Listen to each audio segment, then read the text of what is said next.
I can see I opened a potentially inflammatory can of worms with my video about the thinking outside the box, inside the box, inside the box, inside the box, whatever the heck I meant. And I just want to say, I've got to race back in, do something. I'm just on a little break right now.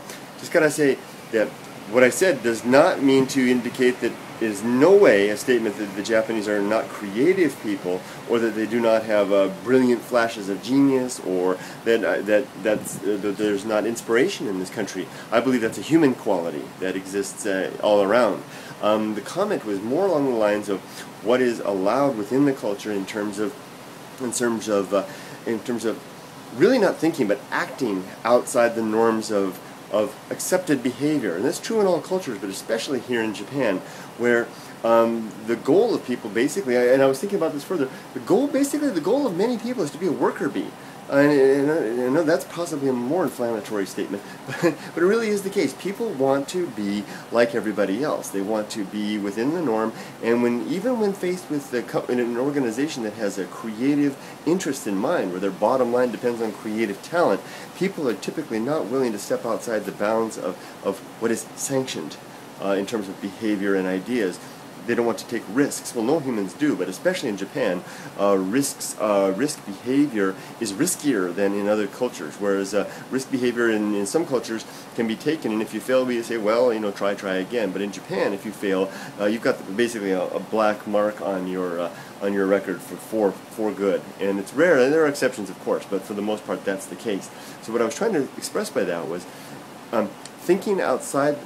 And this is a broad-reaching statement. Thinking outside the box is basically not done unless thinking outside the box is recognized as being inside the box. Now let's go back to you made an example about creative game companies and animation and all kinds of things, technology stuff. In those types of organizations, sometimes they will have a sanctioned area where basically, I love saying that word, sanctioned area, where basically they'll put people and say that is within that area is a sphere of genius where you can experiment and try things.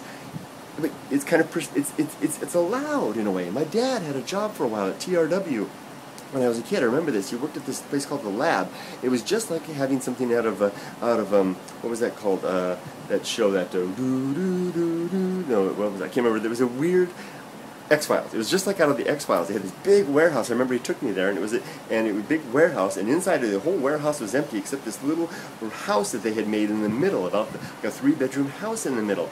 And inside that house they had this thing called the Lab, and they had a select group of computer science engineers, including my father, and their sole job was to come up with new, innovative technology within that little sphere. I don't know why they had this huge warehouse, but every time I went there I would think that, wow, it's like something out of some science fiction movie. My brother Lyle and I would skate around on these trolleys they had, but there was nothing in there. They didn't store anything in there. They just had this whole warehouse to house this little room, and it was a protected place. I don't know why Lyle and I and my mom were able to get in there. My dad was using cutting-edge technology at that time. He showed us computers and stuff. He was working on this one program that recreated life. This is way decades before SimCity. Creating a life, he created a world, and he had organisms in it, and they were creating themselves, and he would show us how this would work. These giant computers in this room. Really an amazing thing. That's an example of what I mean.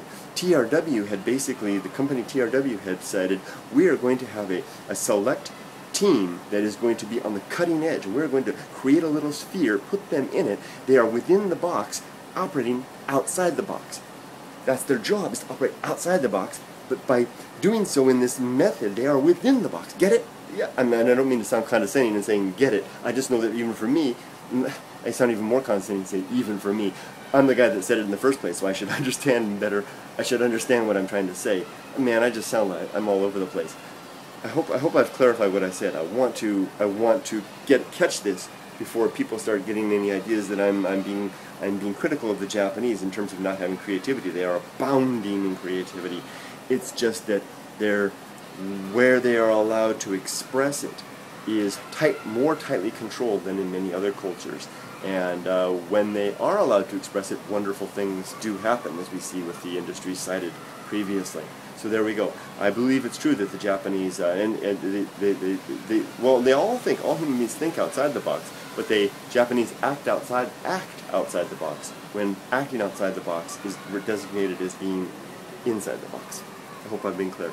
Take care, everybody. Have a great day, and love that anime, love that technology, and great. Let's see Japan save the earth with green technology. All right, bye-bye. I gotta get back to work.